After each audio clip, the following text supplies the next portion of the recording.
Ok. Et puis justement pour repartir un peu sur Damned, est-ce que l'épisode 6-4 ça sera le dernier ou il y en aura-t-il encore? Alors, soit il y a le 7 et le 8, soit le 7, 8, 9. Ça, il faut que je vois au niveau scénaristique comment je peux goupiller la chose. D'accord. C'est soit 3, soit 2. Et ça sera la dernière saison? Ah oui, après, Ouais. après on a terminé la boucle. Oui. Mais non, c'est bon, on va pas attendre d'avoir des prostates artificielles et des sondes anales pour. Ah merde. Tant pis. Bah, il y aura le son, c'est bien, on peut continuer. Voilà, on peut continuer. Ouais, on va pas attendre qu'on soit tous vieux en maison de retraite pour se balancer nos sondes urinaires à la figure en termes de boules de feu, quoi. Clémence, de temps en temps, m'attrape, me secoue, il fait Rudy, je deviens vieille, il faut finir Damned. Voilà. Surtout que c'est un projet qui est là depuis un bon moment, presque. Mais c'est avec ça qu'on a commencé, qu'on s'est connus, donc forcément il y a un côté super affectif dessus, quoi. Voilà, après c'est juste que comme on fait ça en dehors de nos boulots, on peut pas tout faire. Une année on a fait un épisode de Damned sur 2 ans et une saison de Flanders entre temps, j'ai pas tenu finalement. Donc nerveusement ça a été très difficile. Donc du coup là on a fait, voilà, faut faire des choix, on fait bien ce qu'on est en train de faire et on réfléchit à la suite après. D'accord. Bon je vais laisser Full Attitude reprendre le micro pour poser quelques questions. Bonjour, enfin je parle, après Jack et une vraie pipelette. T'as vu ça, c'est très misogyne en fait le milieu de la radio, c'est le mec qui parle en premier, la fille arrive après. Oui, je remarque ça. C'est un peu comme les émissions de Morandini. Il parle, et puis il y a une nana à côté de lui qui fait voilà. Ouais, mais là tu vas poser des questions, Oui, c'est bien. Que... Ouais, c'est bien. Alors, quel épisode avez-vous aimé tourner? Tous, mais il y a quelques expériences qui sont préférées, quoi. On a eu quelques douleurs quand même, quelques douleurs anales avec certains épisodes. Oui, mais c'est pas la question. Par contre, il y en a quelques-uns qui nous ont laissé une très bonne impression. Alors l'épisode qu'on a préféré tourner, c'est l'épisode en fait avec le visiteur du futur. C'était très intéressant en fait de rencontrer François, qui est un autre réalisateur, donc de voir un peu comment il faisait lui de son côté. Donc parce que nous on a travaillé quasiment qu'avec Rudy. Enfin oui, enfin non pas vraiment, mais du hein non mais non, on a travaillé avec d'autres avec nous mais c'est vrai que là ça fait quelques années qu'on travaille avec voilà ok et d'autre part, Florent, qui est un acteur professionnel, est vraiment quelqu'un qui dégage énormément d'énergie. Et le voir travailler, c'est ultra motivant. Chaque fois qu'il faisait ses plans, on était tous autour en train de regarder. Et puis il nous tire vraiment vers le haut parce qu'il a vraiment une énergie, il donne tout ce qu'il a et c'est vraiment impressionnant. Et c'était vraiment sympa en plus de faire ça. C'était une bonne expérience. Voilà, avec des gens sympas et tout ça. D'accord.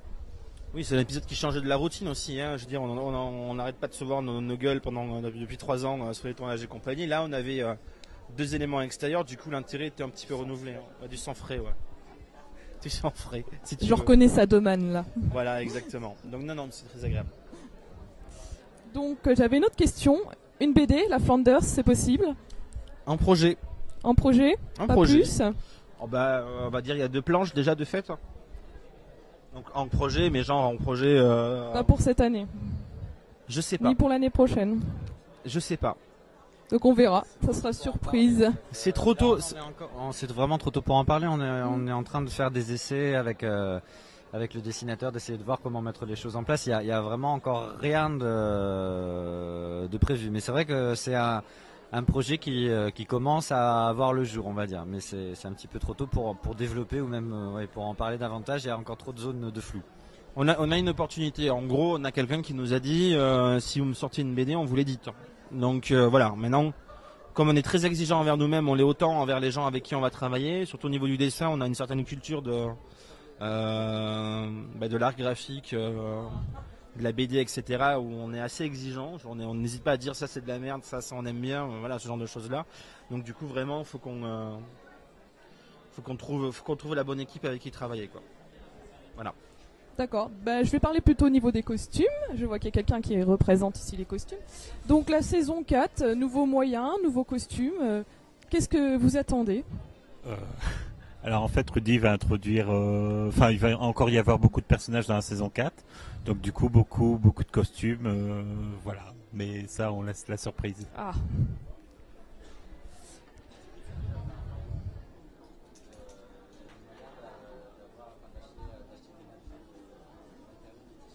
Oui, c'est vrai qu'avec tout le petit succès là pour l'instant de la série, Donc du coup, ça permet de réinvestir pas mal de sous et donc d'acheter des matières, parce que bon, les costumes de la Flanders sont assez travaillés quand même. C'est du cuir, du latex, plein de choses, mais qui coûtent quand même leur prix. Donc on investit aussi pas mal dans les costumes, quoi.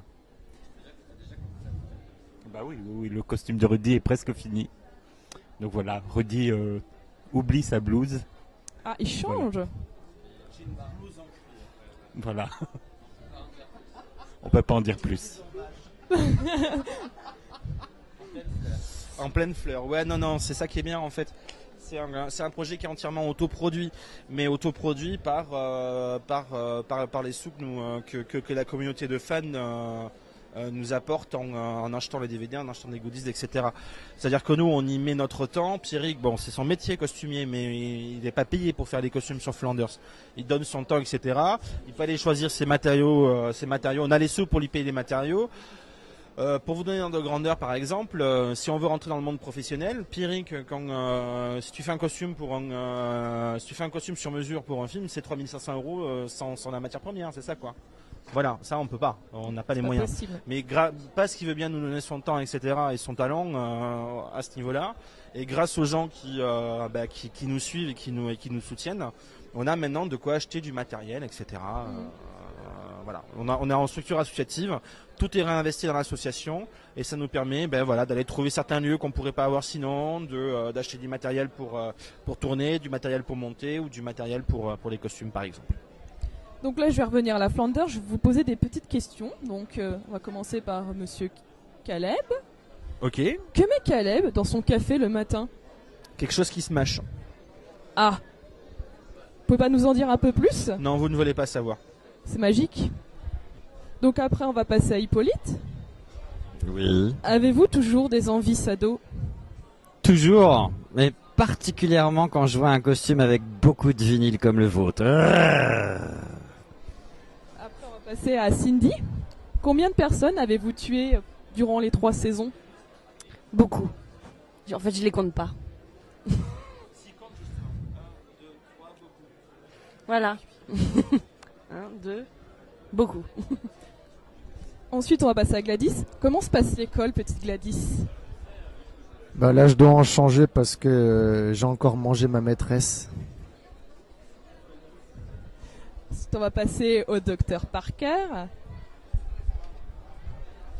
Donc, Oui. docteur Parker, le prix de votre consultation, on attend tout ça? Ouh, très cher. C'est très cher et le PDG prend un bon pourcentage sur le prix de la consultation. Par contre, c'est gratuit pour mes collègues. Voilà. C'est bon à savoir.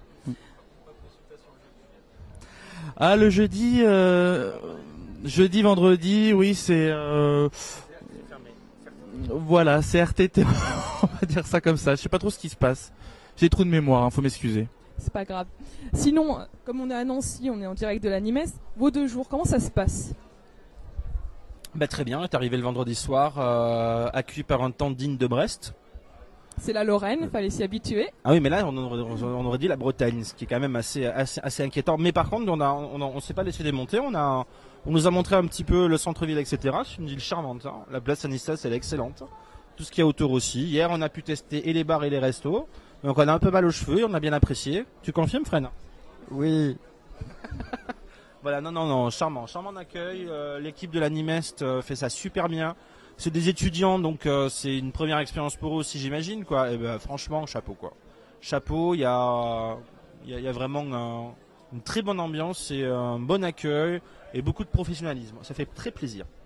Et sinon, pour la fin, un mot pour les lecteurs de Japonese? Continuez à être des passionnés, continuez à apprécier ce que vous regardez, tout ce qui nous vient de l'archipel nippon en particulier. Nous, ça nourrit notre imaginaire pendant toute notre enfance et au-delà. Et s'il n'y avait pas eu ça, je pense pas qu'on serait en train de faire ce qu'on fait aujourd'hui et qu'on serait en train de vivre ce qu'on vit aujourd'hui. Donc, c'est pas une sous-culture, c'est une vraie culture et il faut en être fier. Voilà. Merci bien. Merci. Harder, better, faster, stronger. More than power, never